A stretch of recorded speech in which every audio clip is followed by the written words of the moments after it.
Good evening, everybody, and welcome back to Gone Diggin' Live from the Relic Room. I am really exciting to have everybody on the live stream this evening. Let me hit this mute so we're not double feeding all this stuff. Um, I hope everybody had a great week. I had a absolutely fantastic weekend relic hunting out in the area of Central Virginia with my friend Ralph McGee.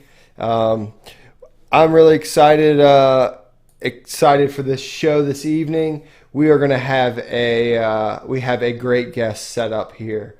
So real quick, who do we have in the chat? We've got 13 watching. John Aiken's here. Golden Pay Dirt Reviews is here. Ross Walker's here.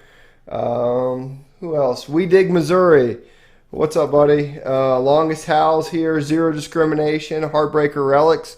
Man, we have got a Dirt Pickers. Getting areas says try again later. I hope everything's going well out there. So I'm going to bring you guys in. We have Bill Southern in the house with us this evening. A lot of guys know Bill. He is a long-time gold prospector out in Arizona. He only started a YouTube channel as Nugget Shooter, as far as I know, about 3 months ago. And if you haven't watched his channel, it's absolutely fantastic. You've got to go over there and check it out. But until then, we are going to talk to Bill. So let's see if we can bring Bill in here. There we go. How we doing, Bill? Good, thank you, Matt, and welcome to sunny Arizona. All right, so you're in Arizona, right? Yes. What's the weather out in Arizona this fine day? Well, today we had about 65% humidity because we're in our monsoon season, and temperature got up to about 102. It was rough. Lovely weather for prospecting, right, and nugget shooting. We get out early. We would do this time of year. We do what's called crumb chasing, and I don't mean that in a derogatory way. What I mean is we go back. We take the VLF detectors, the real sensitive ones, Gold Bug 2 or the Gold Monster, something along those lines. We go back out to the old patches that we pounded for years and work real slow and hope to tag a little bitty nugget to break the fever. Because otherwise, I mean, especially for a guy my age, you don't want to be driving no 10 miles out in the desert and breaking down. So Bill, you are an absolute legend for many people in the nugget shooting and prospecting world. What got you into metal detecting? You're not originally from Arizona, right? No, I'm from Illinois, the Kelb area of Illinois is where I grew up. And my dad moved around a lot. He was a college professor, so I got to see Ithaca, New York, and places like that where colleges moved around quite a bit. I got to Arizona back in the 70s because my parents had got moved here for a semester or two. My dad taught at ASU. When I was like, 8 or 10. And I thought it was always cool because I could hunt lizards, little kid stuff. Yeah. And when I got 1978, I came out here and found out I could ride a Harley year round. That's all it took. I was here. And, go ahead. No, I said all you needed was a motorcycle and you were done. Yeah, and then I made the mistake one day of watching Gold Fever on TV on a Saturday morning. I was sitting around the house and I got on a channel that Buzzard Massey was on there from the Gold Prospectors Association of America. Saying, everybody can go out there and get rich hunting gold and everything, and I missed the part about you really got to work for it. That's what got me started in 92. I started hunting in earnest. So I've only been at it 28 years, but I've gotten fairly good at it. Yeah, absolutely. So it sounds like we're a little up and down with the audio, but that's okay. This is live streaming at its finest. So you started hunting. I mean, you've been into the hobby for 28 years. How have you seen it changed, or how have you seen it progress through the years? I think the biggest change would be technology. I'm talking all the way across the board. Anybody that watches my stuff will find out that I'm not about which detector I think you should use or which one's the best one out there. I'm more about learning what you have, making that a useful tool for yourself by learning everything you can about it. Because if you don't know everything about that detector, how the heck are you going to know if you need a new one? Because I'll tell you, I watch people, in the nugget hobby, I watch people buy high-dollar detectors, and it's almost like they think gold's going to knock on the door. The hard part's finding out where to go.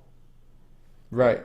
And the easy part's picking out a machine, I think. But you're right. It's the learning, and that's what drew me to want to contact you, to have you on the show. Is that you preach something that I say is, and I've heard other folks say is, you can put you can butter a bread with a butcher knife, but if it's not the right tool, you can't cut up a cow with a butter knife.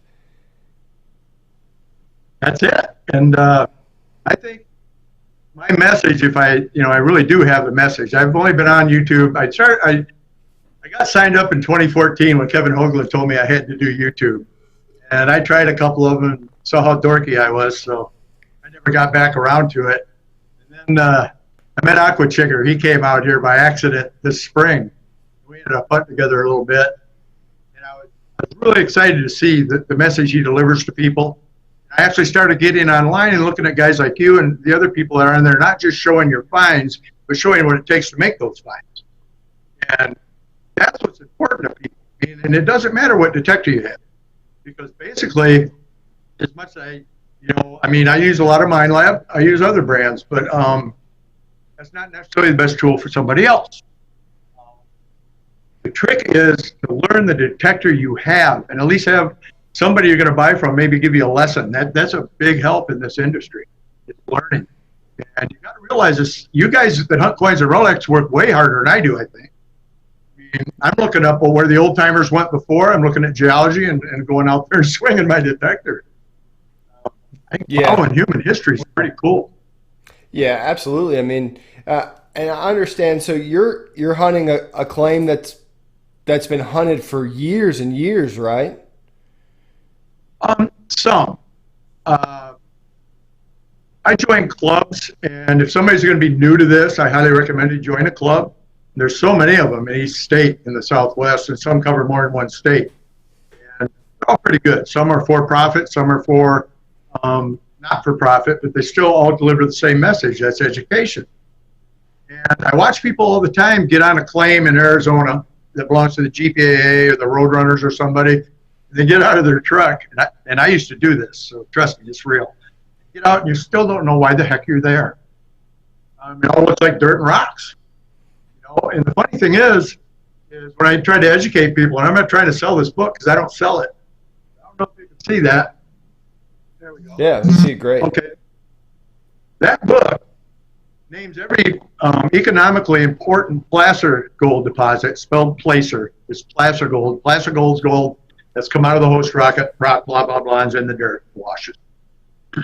This lists them all, the economically important ones, and tell you where the gold was found, what the biggest gold was, if there's nuggets or not, how they recovered the gold, how much gold was recovered, geology of the area, and everything. And so then you've got a club claim, you get out and you read about it, and it doesn't take you long to start learning. Start learning how to get away from the club claims, get in areas that are similar, finding your old nugget. We call it a patch when you get in a spot and find an ounce or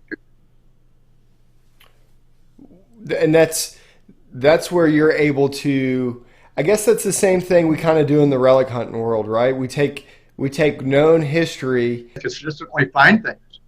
And it's research. And we have no magic. We just got the patience to sit down and research and overlay maps and do whatever it takes to find an area that maybe somebody else just hasn't got to yet. Or if they did, they didn't know what they were doing. Yeah, absolutely. I mean, and I'm okay with luck, but I'd rather have knowledge of an area more so than luck any day of the week. But I'll take the luck when I can get it. Yeah, absolutely. One thing I'm fascinated by I've been puttering around with coin relic machine lately, as you know, and I'm fascinated that you guys can cherry pick that well. I mean, I've learned to identify stuff, and I'm confidently able to kind of work around it. And when we're nugget hunting, we don't have that luxury. We have to dig every single target.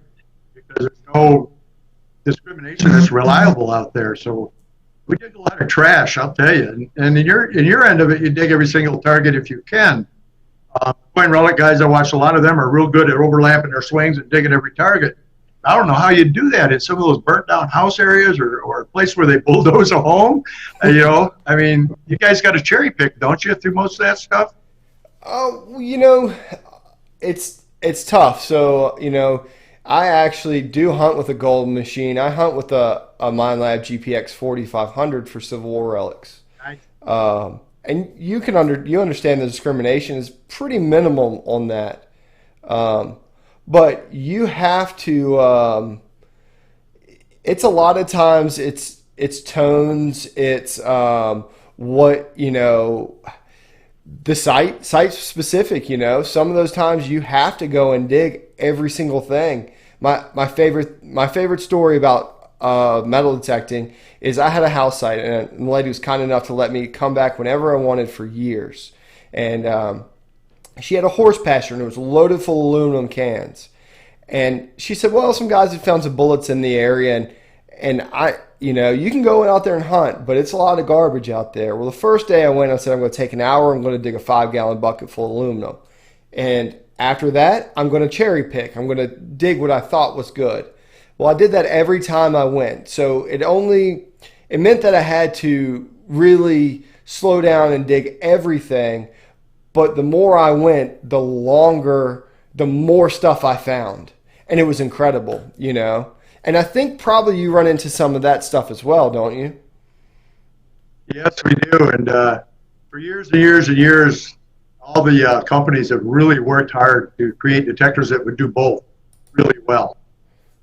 And, gold hunt, or coin relic hunt. So if I ran into a spot like that, I could run to the truck and get my machine and go back out there, switch it over to a discriminate or whatever, or coins and relics, and be able to hunt coins and relics in those spots, which are sometimes untouched. Or I could hunt around that stuff for nuggets because there's no other way to hunt. And, I really hate discrimination, but if I feel like I can't hunt that area without using it, I will. And we have what's called hot rocks out here. I'm sure you're familiar with them in some of the areas you hunt. Once you're balanced to the matrix out here, gold detectors are so sensitive that anything that's got more iron is going to be considered a hot rock by the machine. Anything with less iron is also going to be considered a target by the machine. So we're going back and forth between all that stuff, and it can get maddening sometimes when there's so much of it that I figure, well, I can't hunt it unless I switch over to discriminate. And I'll pass through there. And I found some nice nuggets that way. I never recommend discrimination. Hold on. Yeah. So just a couple fielding questions as we go.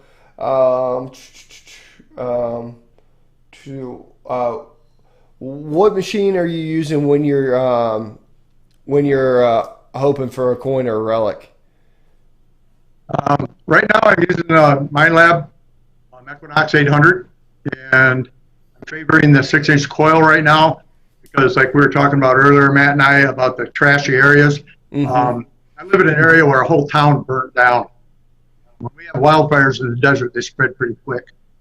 And I'm able to pick between that trash. And I've tried several other models out there, including the MineLab CTX, and I failed miserably. Yeah. But this machine seems to be able to pick around that trash for me. I like it. Yeah, and coil size is a massive thing to have to worry about, right? I mean, whether it's an Equinox or it's the the Gold Monster. I don't know if they make other coils for the Gold Monster. I'm not really familiar with that, but it's coil size is a huge impact on things. Coil size isn't as dramatic with the VLF detectors. I mean, when you switch, you're basically getting a lot more ground coverage. And you use pulse induction, so you know where I'm going with this. But with the VLF, you're basically getting more ground coverage, and your sensitivity to smaller or larger targets changes. Right. And that can be interpreted as a little more depth, I suppose. And you can get a bigger coil and be more sensitive to deeper, large targets and vice versa. The pulse induction, which I mainly use, like I said, I just started this channel actively 3 months ago, so it's been hot as blazes here for the last 3 months, and I haven't been out hunting. And we're going to be able to start getting out here in about 3 or 4 weeks, not because it's that much cooler, but because the darn air will be dry. With pulse induction, when you change coil size, there's just a dramatic change in depth sensitivity as opposed to BLF. And that's why a lot of us that nugget hunt carry both. Be a good BLF and a pulse induction machine, or the GPZ 7000, which I love dearly, but the coil's just too big for all the time. So I also have a 3500. Yeah. I would love to try out a 7000 as well. In fact, it's funny you talk about coil selection. People lose their minds when I show them this thing. That's a 18-inch commander coil for GPX. But when we're hunting for pits and things like that, we're looking for I want the faintest target as deep as possible. And I love that 18-inch coil. It's my go-to. It's unreal. Are you guys running coils that big? Absolutely. And what I was getting at on the bigger coils is they're specialty coils, as you know. And you're fortunate enough out there with a lot of the places you're hunting for relics, you got nothing but flat land or maybe a little bit of hilly ground around you. Where out here we got brush, shrubs. A lot of people think of Arizona as a desert, like you see on the Three Stooges when they're all over there in Arab lands and stuff. Mm-hmm. It's not that way. It is alive out here. We got big rocks, we got brush, we got trees. It's really something. And, so with a bigger coil, oftentimes you can't get it flat to the ground. So you're losing the benefit you would get from the extra depth if you're that high above the ground with it. Right. Well, just through a smaller coil in those cases. One of my favorite places is you have saguaros around you, right? Saguaro cactus, yeah. Yeah. Is that what you asked? Yeah. Saguaros. And I mean, all of that is dense underbrush. I mean, now I also have, I'll see if I can pull it up. Well, this is my other favorite coil. And the little 5x10 Joey coil. Oh my gosh. And, I tell guys that go to these hunts, you need to have a big coil and you need to have a small coil. Because nothing's going to pick through that iron like this coil, this small coil like that is. And imagine with the underbrush and everything else, those small coils make the absolute world of difference for you. Absolutely. I mean, squeeze in between rocks and stuff. I mean, it all sounds well and good to go out there and move every rock in front of you like a bulldozer and hunt, But the reality is after you move 3 or 4 big rocks, you just want to swing the coil and move no more rocks. I have found stuff moving rocks. And what's interesting is part of what I learned coming up in this hobby or business, however you want to call it, is that different targets will make funny sound and tell you there's 2 targets in one spot. Like a nugget underneath a hot rock will give you a real fluttery little sound, but it'll give you 2 signals. And a lot of people don't realize something we learned when the mine labs went to where everything was with the screen and the whole bit like that. They also added a little sound. I don't know if they did it on purpose, but when it went digital, you have your headphones on and you got your threshold set just right on those things. You can hear a second threshold in the back of your head between your ears. I don't know if you've ever noticed that, but that's the one that a lot of us find our biggest gold, deepest gold on, because it'll disturb that backside threshold just enough that it wakes you up to there's a target there. It's funny you mentioned that. I think I try to explain that to somebody, and they're on really deep on my GPX. There's this little flutter that is just at the end, and it's not broken. It's still part of the tone, but it's just at the end. And the last 3 times I've heard it, it's been an ultra deep target that was a quality target. Yeah, I agree. And it's funny. My deepest target was a 27-pound rock that had 19 ounces of gold in it. It was a box? 27-pound rock with 19 ounces of gold in it. It was a piece of, we call it a specimen. And I was digging down to this thing. All it was when I went over the top of it, it groaned. It just went like that. I go, what the heck was that? And I hadn't dug any trash yet, right? So I did the monkey dance, where you jump around, you go different directions over the target to try to figure out where it is and all that good stuff. Yeah. I couldn't hear it anymore. Scratched my head a little bit. I walked back over there, and I got right in the same footprints. It swung that coil, and it did it again. like that. I moved about that much dirt, and then I got a target. And I dug down probably 2.5 feet for that one, and hit solid rock. And I was really bummed. There was a big chunk of rock on top of my nugget. I tried to pry it loose, and I broke my pick handle. My chin hit the edge of the hole, and bleeding in my beard. And I had to get another pick to pry this thing loose, and I was mad. I picked it up out of the hole. Well, it's heavy, right? So I could say I threw it really far, but I threw it like that far. So I threw it to hit the ground. I took my coil and I shoved it back in the hole, and there wasn't any sound. I just kind of went. And it was this rock was just laced with gold. It was beautiful. Oh my gosh, 20. So that begs somebody already with 19 asked, ounces of gold. So that was a specimen quality one. So then I have to follow it up with, what's the largest nugget you've ever found? I mean, because I pushed this education thing so far, the guys are coming in and going, "Hey, how come you guys won't train us?" We dropped somehow. There we go. Now we're back. All right, we're good. So I just thank these guys for the heads up. Somehow we dropped for a very brief second there, but that'll be all right. So you sell machines as well, right? Oh, absolutely. Yeah, I'm a full line dealer, but I steer mostly toward Minelab because that's what works best for me. But I sell other brands. I got Garrett and I got Fisher and whatnot. I don't have Whites. I don't really push things. I push more that get the dealer that you get your stuff from offer training, and I get dealers to do that because they're really doing a service for people.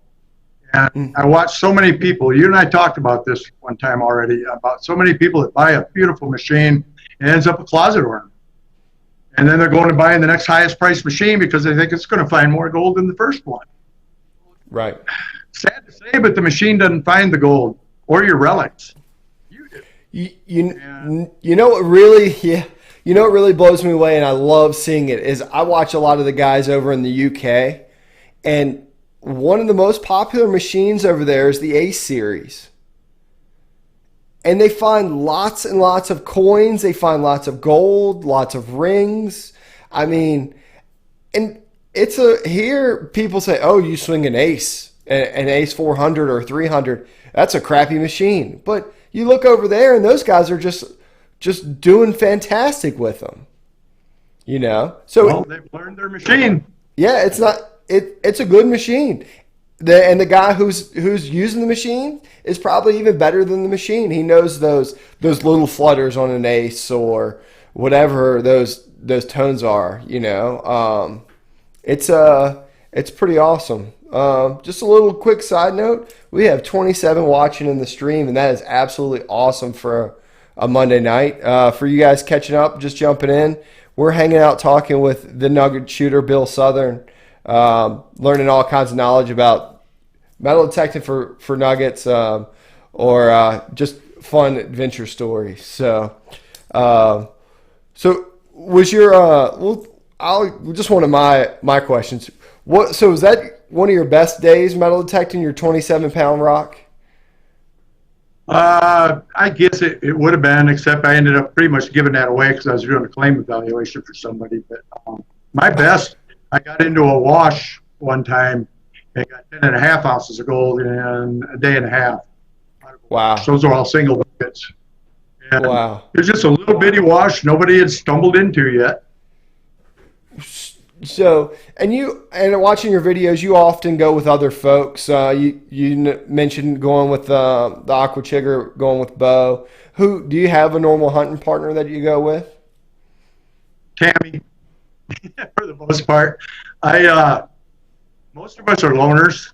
Yeah, kind of weird, especially when you start getting older. You know, you worry a little bit more, so you got to be a little more careful. But it's hard to explain. It's kind of like showing somebody your walleye hole, man. It's some people cannot resist. Gold's a funny thing, and it'll ruin friendships, lives, everything else. And some people show them a spot, they're good friends for years, and you tell them you go back a couple of weeks later, but they can't stand it. They got to go back because they found some gold there. And it's you got to be really careful in this hobby. So I went to the teaching end of it, and if I could teach people to do what I do, to through your own education by educating yourself and someone holding your hand and teach you, that's a better gift. Because if you take somebody out and show them where to find a Civil War buckle, okay, all they found out is you know where to go to find a Civil War buckle. Right. They didn't learn anything else. Okay, yeah, they're good with their detector and everything, but that's not the knowledge they need. They want to know what's inside there that got you over to that spot in the first place. And that's right. What I try to share with people, so that they can go out and blindly stumble into a spot. I mean, I found stuff out there. I got into a wash one time, man. I'm long-winded, sorry, but I got into a wash and I find a bicycle wheel. I'm out in the middle of the desert. I mean, probably 10 miles from the nearest road of any kind. And then I find a tricycle wheel, one of the little ones off the back. I'm looking at this thing going, what in the heck is this doing in the wash? Then I started finding a bunch of little tacks and nails. And I found some little broken pieces of wood, but what it was a dry washer that had rotted away right there in the wash. And that wash produced really well for me. That was just learning the. So, and when people think about traditional mining and things like that, they think about they don't think about dry washing. Can you explain what a dry wash is? I did up until, I don't know, 10 years ago or so, and I got tired of using a number 2 shovel all day long for a half a gram of gold. And I used to play around with it. When I first started detecting for gold, I was bad at it. And I would go out and hunt all day and not find anything, and go back and use my dry washer for 3 or 4 hours to get a little bit of gold in the pan. And it always felt good to get a little bit of gold. Right. And I met a guy named Jim Strait. A lot of people know who he is. He's written several books, and Jim's in his 80s now. And he's telling me, we're sitting there talking. He goes, yeah, you're going to be a good nugget shooter. I said, well, yeah, but I haven't found any yet, Jim. And he goes, well, you're doing it wrong.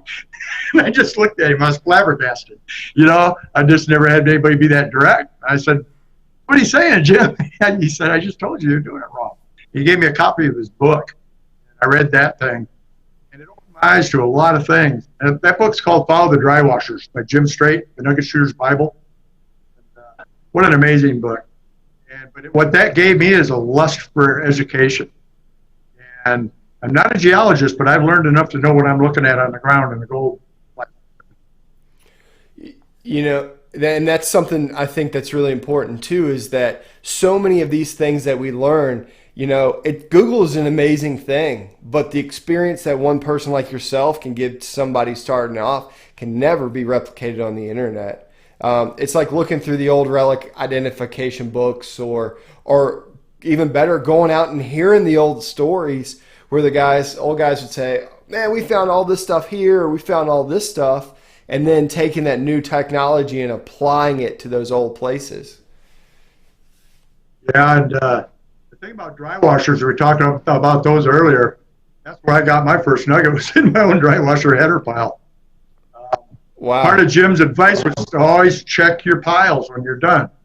Okay, you're out there with a piece of equipment. I'm not going to go into detail on it, but you've got what's called a header on it. And that has 3/8 inch expanded steel on it for the material to fall through.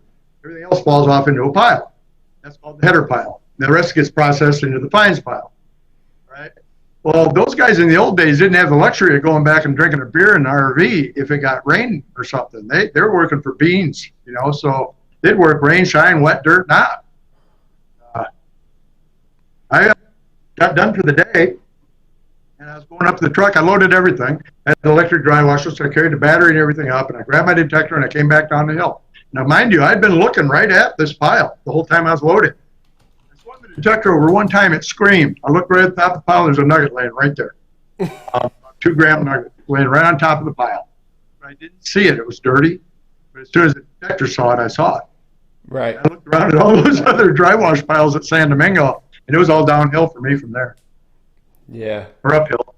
It was all good. Yeah, that's incredible. So if anybody in the chat has any questions you guys like to ask, you know, please throw them up there, and I'll try to pass them through as we go. We've got some other folks in here: North Jersey Detectors, Madison, Maine, K. Watt, Barb Connell's in. So we've got a pretty active chat room, and I'm trying to keep up with all of it as we go. Well, welcome everybody. I know a So lot of those names. yeah, there's a lot of. I mean, there's some great channels in here. Rust Belt Relics here. Rust Belt Relic Rescue. Sorry, completely butchered that. I saw Adventures in Dirt. DK was in earlier. K Watts here. It's there's a lot of good folks in there chatting away. So so the Mike Campbell's here. Awesome, Rust Butt. Um, so so outside of Arizona, have you ever gotten to go prospect anywhere else, or nugget shoot anywhere else? California, Nevada, and a little bit in New Mexico years ago. But mainly for me, I don't leave gold to find gold. I mean, I might go out and hang out with some people in Nevada and do a hunt, and it's a lot of fun. And mainly, I stay right around here with the area I'm familiar in, and I do quite well. Yeah, and that's fun. I mean, that's another like, don't leave relics to find relics. Don't leave gold to find gold. Why would you? Why would you change things? Yeah, I agree. But I like the group things. We do a couple outings every year, to where we all hang out and lie about finding gold, kind of like fishermen and relic hunters, and teach people. That's the main thing. We do a couple little seminar classes and some hands-on training on some detectors if they need it. And that covers them all. Like I said, I'm not real. I use what's best for me, but that doesn't mean that's what's best for you. And I try to push that on people because you get guys out there in the field. Oh, well, you don't got this kind of detector. Rada, rada, rada, rada. And the guy starts feeling like I'll never find a nugget with this thing. Well, sure you will. If you learn how to work it and get it to run properly, you got just as good a chance as a lot of them out there. Mm-hmm.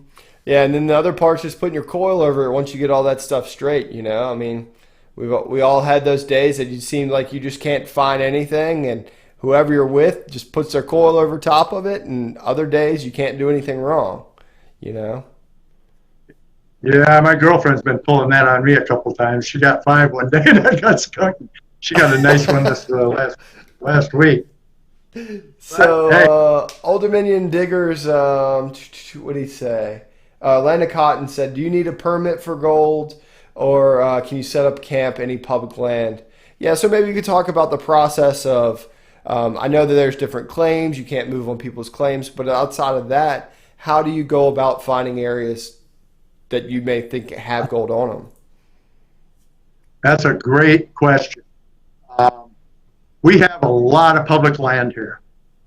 And most of what isn't public in Arizona is Indian reservation, which is totally off limits. I mean, they want nothing to do with our hobbies or messing around on the property we forced them to move on to many moons ago. Right. So and it's just not even worth asking. They just don't have any sense of humor about it. The public land, BLM land here, and national forest lands are open to prospecting and putting on gold claim. Right? So we have what's called gold districts out here. And each gold district, like the Bradshaw district, I'm in the San Domingo district here. We got the Vulture district over here. Each one of those districts is broken down into 20-acre claims. So if you want to file a claim, you go to the BLM, you check and see if anybody else has a claim. You file it if they don't. You don't actually have to go to the BLM. There's programs out there like Gold Maps Online. That's one. You can, $19 a year, I think it is, and you can look at all the active and non-active claims on any section of whatever state you order, which is really cool because now you know the ones that have been abandoned and the ones that are current. Okay? And it just costs you $140 a year to hold a 20-acre claim. Oh wow. And there's a lot more to it, but it's pretty simple. Wow. That's cool. And I guess I knew that there were mineral rights, like say you wanted to go out and collect petrified wood out in the BLM. You can only collect so much a day and you have to report it and all that stuff. Yeah. I guess I just didn't know the same thing was the case for gold. But it certainly makes sense. I never thought about it. Gold So claims are very similar in that respect. It's a lot of the really good areas are totally claimed up, but we have another option here is clubs. We got clubs that have thousands of acres of claims in Arizona, California, places like that. so Great and claims. you mentioned two clubs earlier. The you said Roadrunners. Roadrunners is an Arizona-based club. There's a Gold Prospectors Association of America. They have claims all across the country. Even back in your neck of the woods, they have gold claims in South Carolina, I think North Carolina, Georgia, Virginia, places Mm-hmm. like that. It's pretty neat. People can go and pan a little gold and learn about it. Um, there's a First big lot of gold the rush was information. North Carolina, right? I believe so. Yes, but a lot of it there, the glaciers grounded up pretty fine, so it's not you're not going to find the big nuggets like we get here. Yeah. Let's see. The Diggin Canuck is in the chat. Somebody said, yeah. So as far as relics, when you run into relics on claims and things like that, you're finding stuff like I guess from are you finding stuff like 49er era claims? Are they like 1880s, early 1900s? What kind of relics are you finding when you find them? Mid 1800s and up, but technically on BLM land or state forest land, if you find an actual relic, you got to leave it if it's more than 100 years old. Oh, right. Um, some of the BLM here is actually trying to enforce 50 years, but then it's not in the books. So what you do is you carry a little copy of the laws in your pocket. Most of the coins and relics you see me show or other people show from here, we get permissions on private land just like you do. Mm-hmm. Because public land, they got laws about that. They'd rather let it rust away than somebody rescue it. So Yeah, and I guess that I didn't. Again, I don't know why I didn't think of that as well, but yeah, I forgot about the 100-year rule and all of that stuff, and some of the stuff you very very easily can date. I mean, an 1899 Indian head penny is obviously older than 100 years old. Um, I've only found a few of those, but I haven't hunted that much for relics. I got most of my silver coins I've got till recently, the last 10 years or so, were just out in old mining camps and stuff, and running some cool Chinese coins, and it's a lot of fun. A lot of the stuff is just throw back in the ground. A square nail technically is illegal to take home. So, right. bullets and stuff, I felt bad. All the bullets I've hauled home off private claims and stuff all those years. I was making sinkers out of them, and I started paying attention to you guys and that you saved these things and the history behind them and going, geez, and I melted so many of them down over the years. We Bullets. find them by the thousands out in the desert, bullets. Oh my gosh. You had probably had some fine historic sinkers. Yeah, probably, but I don't think it would be anything other than maybe a few Indian skirmishes and hunting because we only had 2 Civil War battles in the state and they were pretty lackluster. Yeah, absolutely. So Madison, Maine says they have that law as well in Maine, but generally no one to enforce it. And I think that's kind of the thing. You do what's right and keep moving on. Especially if it's just for you're targeting a specific target and everything else just happens to be incidental. So I mean, man, that's it's not like anybody's out there checking, but go ahead. No, go ahead. Like I was just saying, it's not like there's anybody out there checking, but that's a big problem in our hobby is a lot of people out there doing it aren't checking themselves. I'm sure you guys deal with it, but you go out to a place, beautiful place, you get out of your truck, yeah, you're all zenned out, ready to go hunting for the day. There's dig holes everywhere, garbage laying out there. And you're just giving these guys ammunition to shut us out of more and more areas when you pick up after yourself, where you blatantly show relics when you shouldn't have taken them home. It used to be mining carts and history out in the desert. Most of it's in people's front yards in Phoenix and stuff now. Right. And then that really does detract from what the site once was. So that is this is good old fashioned water. I have to work tomorrow. The interesting part too with a lot of that stuff is I really do enjoy the relics, but I think that is an appeal to go to some of those places to see how everything was laid out. It's like going to a colonial house site or, wherever, Statue of Liberty, whatever you wanted to know, to see the other things that were associated to it. So So maybe you can hit on a little bit of the ethics of it. I mean, like, for me, it's, pick up your trash. If you dig aluminum cans, don't leave the aluminum cans for somebody else to find and fill your holes in. So when you get into bigger holes and stuff like that, you guys are still pulling them back and filling them in? Absolutely. And a lot of people don't. And that, like I said, it's a big part of the problem. Not like a cow or anything's going to walk into it like you hear them say, cows are smarter than that. But there's a lot of holes out there. People, the guys at dry wash leave huge holes, big as this room here sometimes, and don't fill them back in because they get done and they look at that big hole and they just don't want to go through the effort to fill them in. So the clubs are responsible to go back and fill all those holes in because one or two members are doing that. And it's the same with private property. Man, if you're lucky enough to get permission, at least treat it as you were there. That's like you said. And maybe take home a little extra trash. Right. Like today in my video, you see glass and stuff everywhere. And I don't know how I'd ever pick all that up. But everything I dig out there trash-wise goes home with me.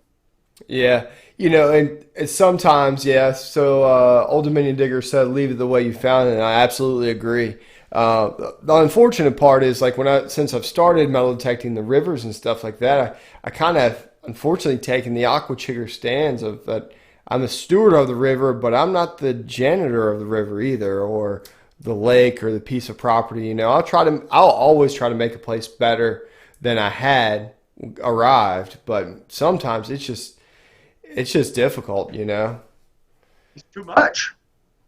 Yeah, it's too much. So, has anybody got any questions for Bill in here? He is an absolute wealth of information. So, yeah, it's I guess where do you think nugget shooting will be in the future? I mean, 10 years from now, technology's changing every day. What do you see coming up on the horizon? I've watched the major manufacturers blow our minds now for the last 3-4 years. We've got companies coming out, new companies coming out, no one's ever heard of before from Russia and other places. They're putting machines on the market that are amazing. I actually see probably something along the lines that's going to be able to find targets and tell you if it's gold or not. Yeah. When that happens, that'll be a revolution. But until then, if you talk to experts, they'll tell you only 10%, maybe. More like 5% of the gold's been taken off the earth as placer gold. Oh, wow. And it includes hard rock. So it's just a matter of each time better technology comes out, you want to be one of the first guys to grab a hold of it and get out to those old places that you've hunted for years that have deep ground. Gold doesn't grow back, but in deep ground, if you can get 1 or 2 inches deeper, you know how it is. Oh, yeah. You've got virgin ground. Yeah, it's a brand new ball game in those places. I mean, I look at those places that have that we've hunted. I've seen. Somebody says build a better mousetrap every day. But you go back to those old Civil War camps that were hunted for 50 years, and then a new, like the GPX. I mean, that was a game changer for these places, especially in extremely mineralized ground like western part of Virginia. So I think you're right though. When you find the piece that says this is gold, just dig here. I mean, the game will be over then. Yeah, absolutely. I think it's coming. I really think that's going to happen. So, and I know you hunt with the gold monster quite a bit. Maybe you could just kind of give us a little bit of insight. I'm not very familiar with that at all. That's a VLF machine, right? It's a VLF. It's an incredible little VLF, but I'll tell you a funny story about it. When it first come out, Kevin Hoagland and I went out and puttered around with it a little bit. And we thought it was noisy and all over the place. Well, that's because we went out there in the desert with the attitude, I've been detecting for 20-some years, and I'm just going to run this thing the way I think it needs to be run. I'd never had a detector with a 24-bit processor in my hand before. Nobody had until that machine came out. I had no clue that it could actually own me, and it did. And once I learned to use the machine, instead of ground balancing in one spot now, we're sampling. over, I don't know, 4 square feet or so. Just kind of pumping it around, and it'll make a lot of noise at first. You see some of the videos, then it just goes flat, nice and quiet, no threshold. That's another thing I didn't like.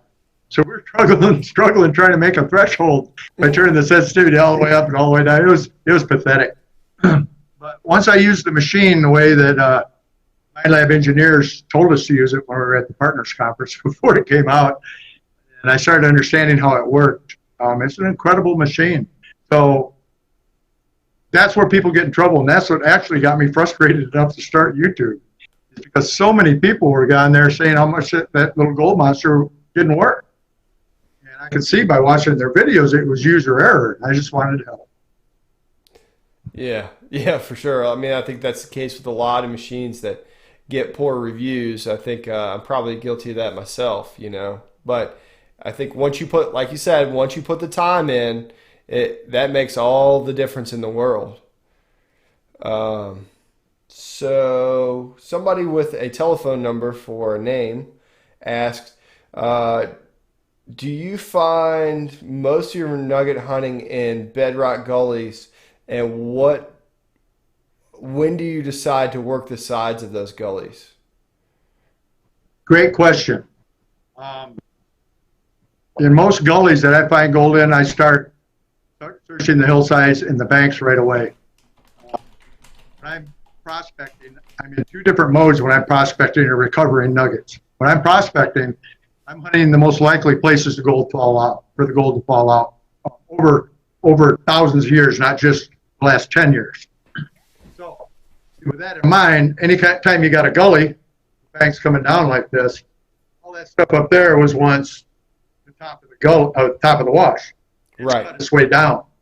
And anywhere the bedrock's a little irregular or whatnot, you'll find nuggets, nice ones, right up the sides of those gullies. So my favorite spot to hunt's mainly from the first foot into the wash, in a lot of cases, to start out, and up that bank about 2 feet.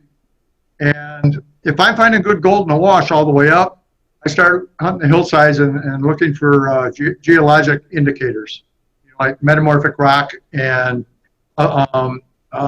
intrusive rock, stuff like that that's associated with gold deposits. It's pretty easy to learn. It sounds like Chinese right now, but it's actually pretty easy to learn. It's Chinese, so it's just a matter of taking the time to study a little bit of it, just about gold. But yes, the gullies are a first place to start in a lot of places, but it's also the first place everybody else is gone. Right. And on a hillside, if you're looking at a hillside, we try to imagine that hillside in our terms of long time, what it looked like 1,000 years ago. We're trying to see what it looked like 350,000 years ago. Right. To where low spots before you get to the wash, well, that long ago, that low spot would have been catching stuff. We call those high benches and whatnot. And they didn't quite get eroded down by the wash, and we hunt those as well. That gets me up out of the wash and out of the hillside. So Madison Maine says, I don't hunt for nuggets, so this conversation's over my head. But I don't think so, because I would bet that this is the same principle as hunting for gold on a beach, where you're just applying it on a different scale, right? You're looking at bigger washes, where on a beach you're looking for small troughs. And yeah, exactly. We've got to consider too that where you have water that's predictable on the beaches and in a flowing stream, our desert, if we get 2 inches of rain in an hour, it flows totally different than if we get 2 inches of rain over a 3-day period. So it's more sporadic, and the way it catches gold is quite different. It's a lot easier if you've got a flowing stream, or like you said, the ocean, to help sort things out for it. It does a fine job, as you know. Right. That actually makes a lot of sense now that again, you think about it, you're still using the same principles of looking for the heaviest materials in the lowest spots, but with the movement of water, a hard rushing current is going to push stuff higher up on a hillside, regardless of how heavy it is, versus just a trickle of slowly moving something down, like say a normal like light current or light stream, something like that. So that makes a lot of sense. Yeah, the light current also will concentrate more gold into 1 or 2 spots that are predictable, like you're saying.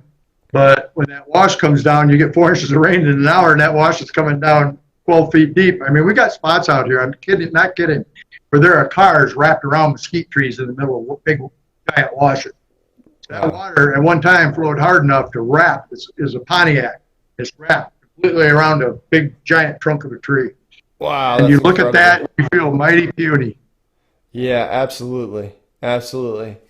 So, well, It pushes material, and then all the material drops out, and then just 4 hours later, you can't even hardly tell there's water in it.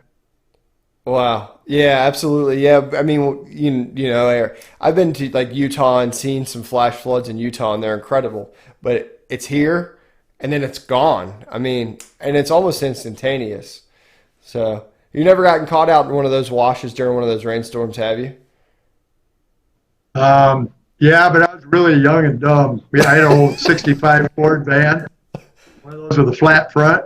We tried to go across a running wash, and the wash had just started running. The water was probably only about 18, 20 inches deep. Well, I didn't have an air cleaner on that old thing, and they had the motor in the doghouse inside there. So the fan kicked water up and killed the fan. It went into the carburetor. Oh, man, then the water started rising. We're sitting right in the middle, and the van started to move sideways. And the guy that was with me laid on top of the motor, and the carburetor put his shirt over it. We got it started and got out. The people behind us were so lucky, and they lost their car. We pulled them out of the water. Yeah, I got to see it before I did something really stupid. We have a lot of trouble with that here, where people just don't realize that the ground underneath, the gravel is also liquid. For 4 or 5 feet, all that gravel is just moving liquid style. Oh, Like yeah. sand going back from a wave. Wow. I mean, I guess I wouldn't have thought of that either because that stuff's still moving around down there with that kind of current. Mm-hmm. So, man, we have an absolute rocking crowd here tonight. We have almost 30 in the chat room right now, and currently the conversation is how fantastic of a beard you have.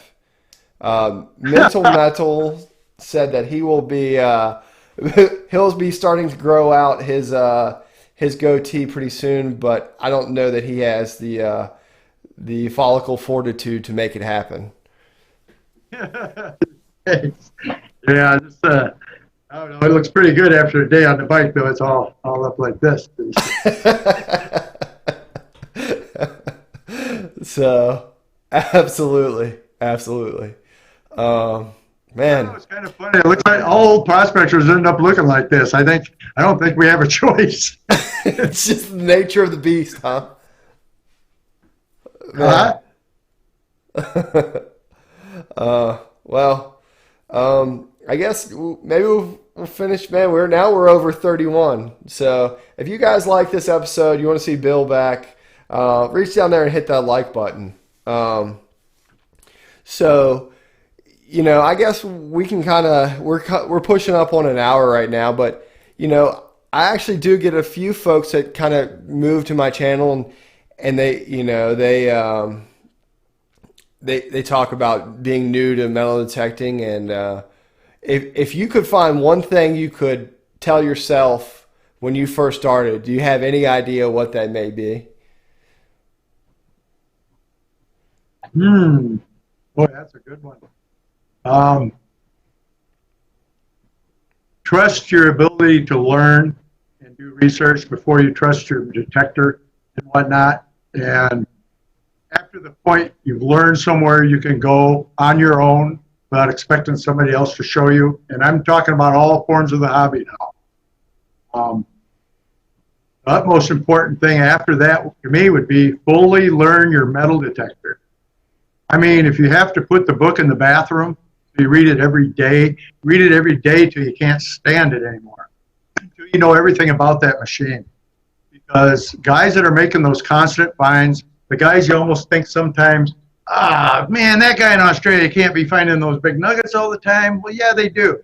Not all the time, but they find a lot of them. And those guys listen to their detector like it's another person. And there's been movies put out about a guy stranded on an alien planet with a robot, and they have to learn each other's language. There's the one about the two guys on the island, the Japanese guy and the American guy didn't know the war was over, and they had to learn each other's language. Yeah. That little detector you own has its own language, don't you think? Yeah. Oh, absolutely. Okay, learn the language, learn what each thing does. And what I try to tell people when I'm teaching them here, I know I'm long-winded, but what I try to tell people is when you get that faint target, that deep target, something you know, and you feel them inside, so that you know you're on a good one this time. Stop. Put the pick down, because the first instinct you got is you want to just tear that ground up and see what you got down there. Mess with the settings on your detector, especially if you got an upper end detector, because you got a lot of settings to play with.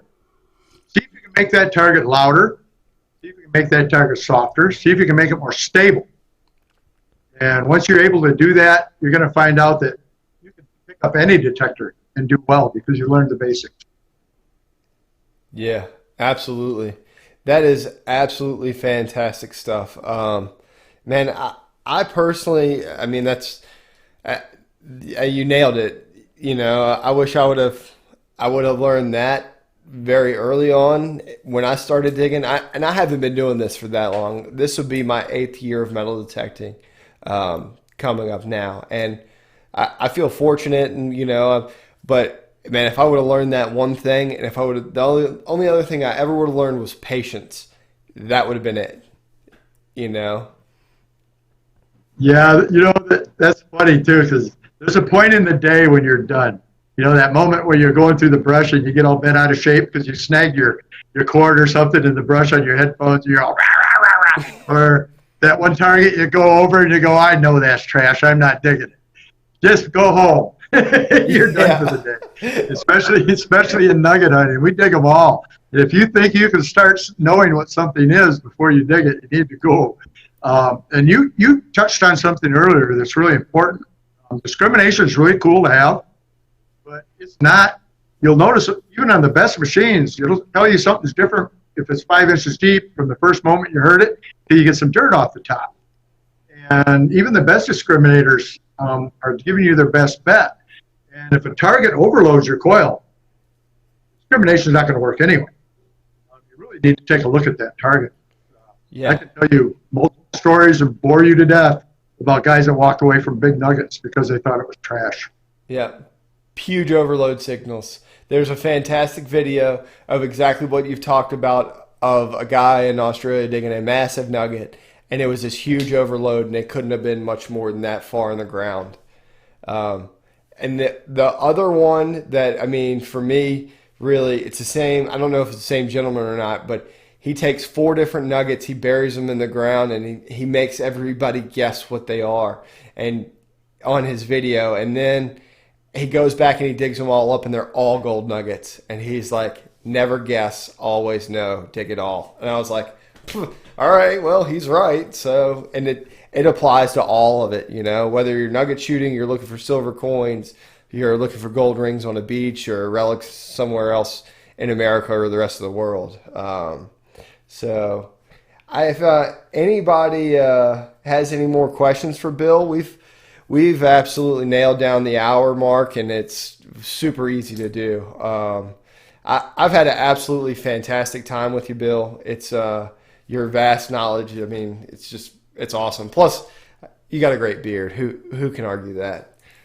So you need to get out here one day and try a little nugget hunt. It says something about he's not grumpy. He's just surrounded by people who are. It's just surrounded by people who are too happy.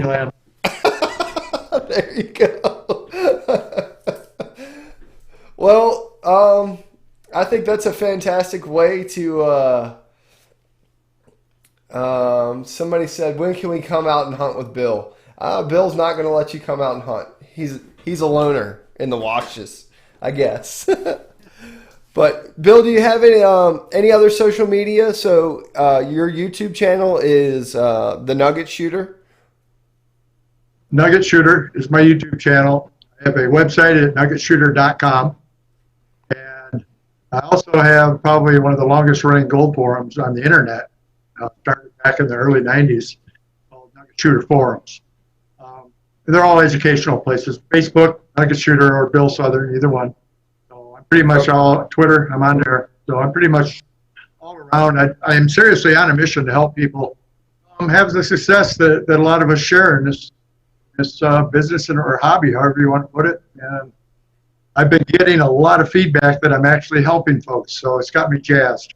That's So awesome, I'm man. going to That is go forward awesome. full steam. That is awesome. So here's what I'm going to slide you over to the side. Don't go anywhere, and we'll talk just for a second, and then. But it's been an absolute pleasure. Somebody has, I got 33 folks in the stream, and it's all because of the work you're doing. Spreading the word about how to metal detect, how to learn your machine, and not to get discouraged. Absolutely fantastic stuff. So, Well, you know what? No one's an expert, in my opinion. I think we're all specialists because we all got to realize one thing, especially in this hobby, is that there's always something to learn from somebody else. I am blown away by you coin relic guys. Just the way you're fascinated by what we do out here. I watch you dig up stuff from the 1700s, 1600s. I am just totally blown away by that. I'll probably never do it. So it's a thing we all share, and I'm glad everybody came, and I hope I helped a few people, and I'm going to keep stuff up. well, if you ever make it out to Virginia, you have an open invitation to come dig with me anytime you'd like. I can't guarantee you'd find something from the 16 or 1700s every time, but we'd give it our best shot. So, My girlfriend's from Virginia. oh, your brother's from Virginia? No, my girlfriend, Tammy. Oh, she's from Virginia? Yeah, somewhere near Richmond. Oh, well, I'm right outside of Richmond. So if she ever comes back and visits, send me a message and we'll definitely catch up. I would love to meet you in person. You heard of Matoka? Yeah, I know exactly where that's at. Actually, one of the guys who was in the stream earlier, he's from around that area. So lots of good history around that area. Well, that's good. She's decided she wants to coin and relic hunt now, so she's going to take the demo 600 out and start using it. There you go. There you go. So Old Dominion Digger said he grew up from Matoka and lives 15 minutes away. So we'll have a good old meet and greet if you ever make it out this way, or heck, I may come in and stop and see you sometime in Arizona. You're always welcome. So awesome. Thanks, Bill. So we're going to close this out. So, man, what an incredible show. Bill Southern, Nugget Shooter, absolutely fantastic guy. Incredible wealth of knowledge. I have to, I can't say enough for what he does. Make sure you go check him out on Facebook, Bill Southern on Facebook. Please go over to his channel, the Nugget Shooter on YouTube. I saw somebody said that gold nuggets isn't what they do, but you know what? The knowledge that he puts out every single day is something that you can apply to what you do, whether it's gold prospect, beach hunt, coin shooting, parks. You can take what he's teaching over on his channel and you can apply it to anything. It's been a really, really awesome show for a Monday night. I'm really glad I was able to get Bill on the show. So, as always, if you guys like this, please reach down there and hit that like button. If you haven't already, please consider subscribing. Thanks for watching Gone Diggin'. I hope everybody has a great week. A new episode on Thursday, and we'll have another interview Tuesday night, back regular scheduled time. So, thanks, and we'll see you guys soon.